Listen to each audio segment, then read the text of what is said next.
2014 में एक sci fi thriller movie release हुई थी। इसका नेम है एक्स मशीना। जिन्होंने मूवी देखी होगी उनको पता होगा ये मूवी कितनी जहर है। पूरी मूवी सिर्फ एक अंडरग्राउंड लोकेशन के अंदर बनी है। मूवी में सिर्फ 4 ही कैरेक्टर्स हैं, इसके बावजूद इस मूवी को बहुत अवार्ड्स मिले हैं। मूवी फोकस करती है एक ह्यूमन लाइक एआई पे और इसकी एंडिंग काफी कंफ्यूजिंग है। ऑब्वियसली इसीलिए मैं इसकी एंडिंग एक्सप्लेन करने जा रहा हूँ। सो वीडियो स्टार्ट होने से पहले अगर आप नए हो तो चैनल को सब्सक्राइब जरूर कर लेना। So let's start and you all just have to sit down, keep calm and listen to me. सबसे पहले बात करते हैं कि एक्स मशीना नेम का मतलब क्या है। ये ग्रीक टर्म से उठाया गया है, डियूस एक्स मशीना मतलब गॉड फ्रॉम द मशीन। लेकिन इस मूवी का नेम है ओनली एक्स मशीना, बिना डियूस के, मतलब मशीन विदाउट अ गॉड। इसका मतलब वीडियो के लास्ट में समझ में आएगा। अब बात कर लेते हैं मूवी के प्लॉट की कि आखिर कितने गज का प्लॉट है।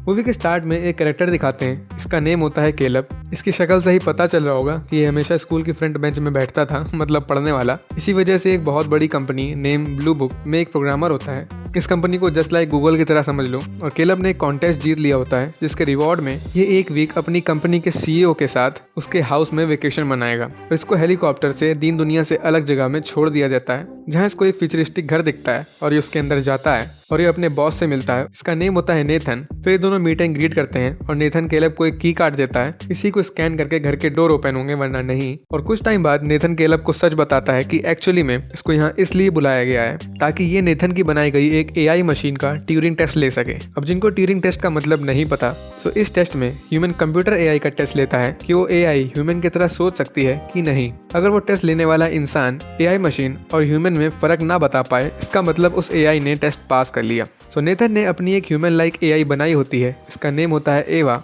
और केलब को इसी का ट्यूरिंग टेस्ट करना होता है। यहाँ से केलब और एवा के सेशन स्टार्ट होते हैं और ये मूवी हर सेशंस के पार्ट में बढ़ रही है, मतलब हर सेशन में कुछ नया थ्रिल निकल के आता है और आप एक पल के लिए भूल ही जाओगे कि ये सिर्फ एक घर के अंदर 3 लोगों की स्टोरी चल रही है। खैर, सेशन वाइज चलते हैं तो फर्स्ट सेशन स्टार्ट होता है और केलब फर्स्ट टाइम एवा को देखता है। एवा काफी सुंदर ह्यूमन लाइक एंड्रॉइड होती है एंड केलब एवा से बात करना स्टार्ट करता है। एंड सेशन के बाद केलब का रिएक्शन कुछ ऐसा था, एंड ऑब्वियसली ऐसा होना भी चाहिए था क्योंकि एवा थी ही ऐसी।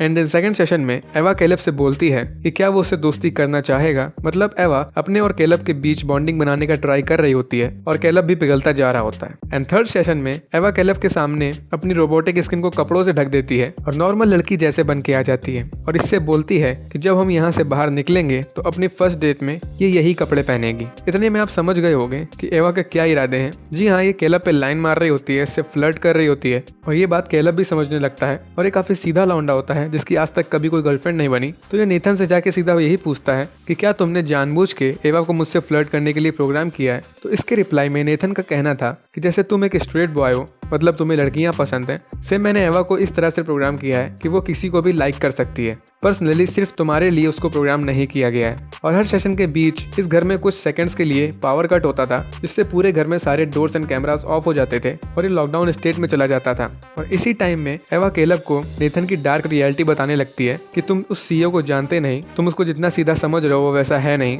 और फोर्थ सेशन में एवा बता भी देती है कि एक्चुअली में ये पावर कट्स यही कर रही होती है, सिस्टम को ओवरलोड करके, ताकि इन कुछ सेकंड्स में ये केलब को नेथन की सच्चाई बता सके। तो अब हम सीधे आते हैं नेथन पे। ये दाढ़ी वाला टेक गुरु सुपर जीनियस आदमी होता है जिसने अपने आप को दुनिया से आइसोलेट करके रखा होता है ताकि ये ह्यूमन लाइक एआई रोबोट्स बना सके। और इसका कहना होता है केलब से कि उसको तुम्हारी कॉन्वर्सेशन में कोई इंटरेस्ट नहीं है, एवा के साथ ये जो भी बात करता है। लेकिन बिहाइंड द सीन ये छुप के केलब और एवा की सारी बातें सुनता है, उन पे नजर रखता है। और इसने सिर्फ एवा को ही नहीं बनाया होता, एक और यहाँ पर चलता फिरता ह्यूमन एंड्रॉइड होता है, इसका नेम होता है कोइको। नेथन ने इसको सिर्फ 3 चीजों के लिए बनाया होता है। फर्स्ट, ये घर की care taking and food service करती है। सेकंड, ये नेथन के साथ डांस करती है। एंड थर्ड, नेथन आइसोलेशन में रहता है तो नेथन की ये सेक्सुअल नीड को भी पूरी करती है। बाकी इसको कुछ नहीं आता, इवन ये बोल भी नहीं पाती। खैर, फिफ्थ सेशन में काफी इंटेंस माहौल क्रिएट हो जाता है क्योंकि इसमें एवा केलब का ही टेस्ट लेने लगती है। ये केलब से बहुत स्ट्रेंज क्वेश्चन पूछने लगती है, like are you good person, can I trust you. और यहाँ ये केलब को इनडायरेक्टली प्रपोज भी कर देती है। इससे पूछती है कि क्या तुम मेरे साथ यहाँ से बाहर निकल के साथ में जिंदगी बिताना चाहोगे। और ये अपने बारे में भी पूछती है कि अगर इस टेस्ट को इसने पास कर लिया तो क्या होगा इसके साथ।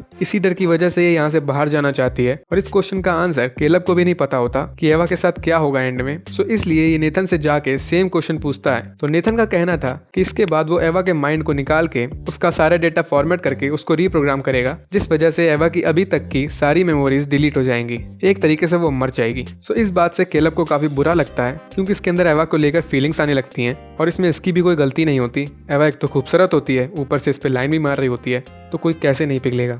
फिर केलब नेथन के साथ ड्रिंक करता है, जिसमें नेथन ओवर ड्रिंक कर लेता है और सो जाता है। और इसका फायदा उठा के केलब नेथन का सिस्टम यूज करता है और उसमें इसी जगह की ओल्ड फुटेजेस देखता है। तो उसमें और ह्यूमन एआई के वर्जन दिखते हैं सेम एवा जैसे, जो कि एवा के पहले इस जगह में रहते थे और उन सब का एंड बहुत बुरा हुआ था। वो सब एक ही रूम के अंदर फंस के रह गए थे और डिस्ट्रॉय हो गए थे। और फिर केलब नेथन के सिस्टम में कुछ खुरापाती करके नेथन के रूम में जाता है, जहां इसको कोइको और सारी ओल्ड आउटडेटेड एआई दिखती हैं। तो केलब यहाँ समझ जाता है कि अगर एवा को यहाँ से नहीं निकाला तो उसका भी एंड ऐसा ही होगा। और सेशन 6 स्टार्ट होता है और केलब जो एवा के प्यार में पड़ने लगता है। सो इसलिए ये एवा के पास जाके उसको सब बता देता है कि नेथन क्या करता है और वो तुमको भी एंड में रीसेट कर देगा। सो ये एवा के साथ एक प्लान बनाता है जिससे ये और एवा दोनों साथ में यहाँ से भाग जाएंगे और अपनी लाइफ जिएंगे। सो नेक्स्ट डे ये केलब का यहाँ का आखिरी दिन होता है इसकी वेकेशन का। सो ये नेथन को अगेन ड्रिंक करने के लिए बोलता है क्योंकि केलब का प्लान ही यही होता है कि नेथन फिर से ड्रिंक करके फुल टल्ली हो जाए और देन केलब और एवा यहाँ से साथ में भाग जाएं। मगर नेथन इतना भी बेवकूफ नहीं होता, वो एक कंपनी का सीईओ होता है। उसने सेशन 6 में एवा और केलब के लिए एक अलग से एक्सटर्नल हिडन कैमरा लगा दिया था माइक के साथ, क्योंकि शटडाउन में सारे कैमरेज ऑफ हो जाते थे। और इसने केलब का पूरा प्लान सुन लिया था नेथन को टल्ली करके यहाँ से भागने वाला। बट इस चीज को देख के नेथन बिल्कुल सरप्राइज नहीं होता। क्यों? सो यहाँ खुलता है मूवी का मेन सस्पेंस कि एक्चुअली में एवा का यहाँ कोई ट्यूरिंग टेस्ट नहीं चल रहा होता, बल्कि नेथन एवा का एक अलग टेस्ट ले रहा था जिसमें एवा को इस हाउस से कैसे भी करके निकलना होगा। और नेथन अपने मुंह से केलब के सामने ये बात प्रूव कर देता है। ये बोलता है कि मैंने एवा को सिर्फ एक रास्ता दिया इस जगह से निकलने का, और उसके लिए एवा को अपनी self awareness, imagination, sexuality, empathy, manipulation ये सब यूज करना होगा। और एवा ने ऐसा किया भी। एवा के लिए इस जगह से बाहर निकलने का एक ही रास्ता था, वो था केलब। जी हाँ, इसीलिए एवा फर्स्ट सेशन से ही केलब से फ्लर्ट करना स्टार्ट कर देती है। उससे पूछने लगती है कि यार यू गुड पर्सन, ताकि ये केलब पे ट्रस्ट कर ले और उसको अपनी साइड ले सके और केलब इसको इस जगह से निकलने में इसकी हेल्प कर दे। और नेथन के हिसाब से ये केलब का पूरा प्लान वर्क भी कर जाता अगर इसने एक्सटर्नल कैमरा ना लगाया होता। लेकिन केलब भी इतना बेवकूफ नहीं होता जितना वो दिखता है। जब लास्ट टाइम नेथन पूरी तरह टल्ली हो गया था, तभी केलब ने नेथन के सिस्टम में जाके इस घर के सिक्योरिटी कोड्स को रीप्रोग्राम कर दिया था। मतलब कि पहले जब एवा सिस्टम ओवरलोड करके घर में लॉकडाउन कर देती थी, तब सारे डोर्स लॉक हो जाते थे। बट इसके रीप्रोग्राम के बाद अब सिस्टम जब ओवरलोड करेगी वो, तो घर के सारे डोर्स अनलॉक हो जाएंगे और जब नेथन का की कार्ड यूज होगा तो सारे डोर्स फिर से लॉक हो जाएंगे। और इस बात से नेथन का दिमाग घूम जाता है क्योंकि अब एवा और केलब यहाँ से भाग सकते हैं। और नेथन केलब को मार कर बेहोश कर देता है और एवा कोइको से कान में जाके कुछ बोलती है और यहाँ से भागने ही वाली होती है। लेकिन तब तक नेथन यहाँ आ जाता है और एवा को मार के वापस ले जाने लगता है। लेकिन कोइको नेथन के पीछे नाइफ से स्टैब कर देती है, क्योंकि ऐसा ही एवा ने इससे कान में बोला था करने को। अब आप सोच रहे होगे कि कोइको ने ऐसा कैसे कर दिया। तो भाई वो मशीन है, दूसरे एआई ने आकर उसको मैनिपुलेट कर दिया, जिसको प्रोफेशनल लैंग्वेज में एक्सेप्शनल एरर भी बोल सकते हैं। सो फिर नेथन कोइको का मुंह तोड़ देता है और एक तरीके से मर जाती है। और देन एवा नेथन को जान से मार के खत्म कर देती है और केलब से जाके बोलती है कि वेट करो मेरा।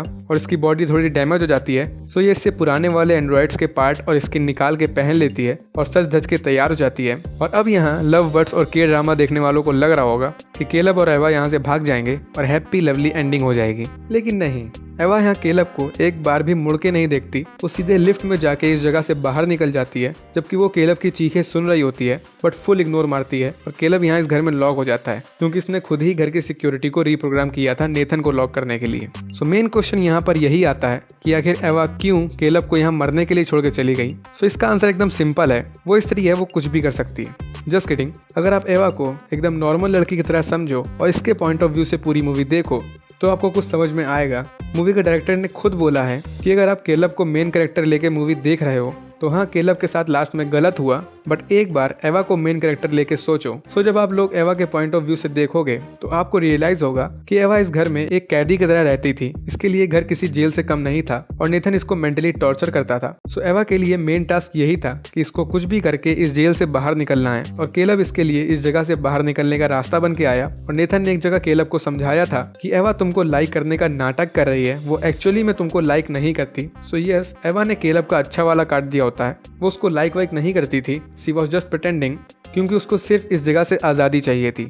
और अगर वो केलब को भी अपने साथ इस जगह से बाहर ले जाती तो उसको अपनी पूरी आज़ादी ना मिल पाती जैसा वो चाह रही थी, क्योंकि फिर केलब ओवर प्रोटेक्टिव बॉयफ्रेंड की तरह बिहेव करने लगता। और या फिर ऐसा भी हो सकता है कि एवा एक एआई रोबोट थी, उसको केलब की फीलिंग्स की घंटा परवाह नहीं थी, उसको सिर्फ घर से बाहर निकलने का रास्ता दिखा और वो निकल गई। और ये मूवी मास्टरपीस इसीलिए बोली जाती है क्योंकि मूवी में बहुत सारी टेक्नोलॉजी से रिलेटेड हिडन मीनिंग वाली चीजें हैं। लाइक नेथन केलब से एक जगह बोलता है कि एक टाइम ऐसा आएगा जब अर्थ में ह्यूमैनिटी शायद एग्जिस्ट भी नहीं करेगी। लाइक जैसे आज हम लोग बहुत पुराने जमाने वाले लोगों के फॉसिल्स देखते हैं, उसी तरह फ्यूचर में एआई हम ह्यूमंस के फॉसिल्स को देखेंगे। इस चीज की एक और मीनिंग है कि हर चीज एक ना एक टाइम पे आकर उससे रिलेटेड दूसरी चीज से रिप्लेस हो जाती है। लाइक हर टेक्नोलॉजी एक दिन ओल्ड हो जाती है और उससे अपडेटेड वर्जन आ जाता है। सेम हर ह्यूमन जनरेशन अपनी न्यू ह्यूमन जनरेशन से रिप्लेस हो जाती है। और इस मूवी में भी ऐसा ही एग्जांपल है कि मूवी स्टार्ट हुई थी केलब को एक हीरो मेन कैरेक्टर दिखाते हुए, बट मूवी के लास्ट में वो कैरेक्टर एवा से रिप्लेस हो जाता है। एवा मेन प्रोटैगनिस्ट बन जाती है मूवी की। सो ये मूवी सिर्फ फ्यूचर टेक्नोलॉजी पे बेस्ड नहीं है, ये एक मेटाफोरिकल मूवी है, मतलब हर चीज की डिफरेंट मीनिंग होती है। मूवी में एक और एग्जांपल है कि नेथन को मूवी में एक विलन दिखाया है सिर्फ इसलिए नहीं कि ये एआई रोबोट्स बना के उनको डिस्ट्रॉय कर देता है, बल्कि इसकी एक हिडन रियल वर्ल्ड से रिलेटेड मीनिंग है। जैसे नेथन कोइको को सिर्फ अपने पर्पस के लिए यूज करता है, सेम रियल वर्ल्ड में स्ट्रॉन्ग ह्यूमन वीक ह्यूमन को ट्रीट करता है। और यही मैसेज भी देती है मूवी कि आखिर कैसे ऊपर वालों को अपने नीचे वालों को ट्रीट करना चाहिए, क्योंकि फिर वही हाल होगा उनका जैसा मूवी में लास्ट में नेथन के साथ हुआ। और इसीलिए इसको एक्स मशीना बोला गया है, मशीन विदाउट अ गॉड, क्योंकि नेथन ने ही एवा को बनाया था, सो वो उसका एक तरीके से गॉड था। बट लास्ट में जब वो मर गया सो अब एवा का कोई गॉड नहीं, so machine without a God. और मूवी के लास्ट में एवा को लेने एक हेलीकॉप्टर आता है। एक्चुअली मैं ये केलब को पिक करने के लिए आया था क्योंकि उसका आखिरी दिन था, बट एवा उस हेलीकॉप्टर से निकले आदमी से कुछ बोलती है और वो इसको अपने साथ ले जाता है। पहले मूवी में एवा और उस आदमी के बीच की कॉन्वर्सेशन को दिखाया जा रहा था, बट फिर उस सीन को कट कर दिया गया। हम लोगों को फिर उनके बीच की कॉन्वर्सेशन नहीं सुनाई जाती। डायरेक्टर ने ये व्यूवर्स के ऊपर छोड़ दिया कि आपको जो इमेजिन करना है करो। सो मूवी में पहले ही बता दिया गया था कि एवा ने केलब का ट्यूरिंग टेस्ट पास कर लिया था, मतलब कि अब कोई एवा और ह्यूमन में डिफरेंस नहीं बता सकता। सो यही हेलीकॉप्टर वाले आदमी के साथ हुआ था। एवा ने आराम से इसको बेवकूफ़ बना दिया होगा और ये लास्ट में बहुत क्राउड के बीच में खड़ी होती है, जो कि इसका ड्रीम भी होता है, जो इसने केलब को बताया था कि इसको बहुत सारे ह्यूमंस के बीच खड़े होकर उनको ऑब्जर्व करना है। और मूवी यहाँ खत्म हो जाती है। सो गाइस, इस वीडियो के लिए इतना ही। If you like the video then hit the like button, and ऐसे ही और वीडियोस के लिए चैनल को सब्सक्राइब भी कर लेना। So I will see you in the next video. तब तक के लिए stay tuned and bye bye.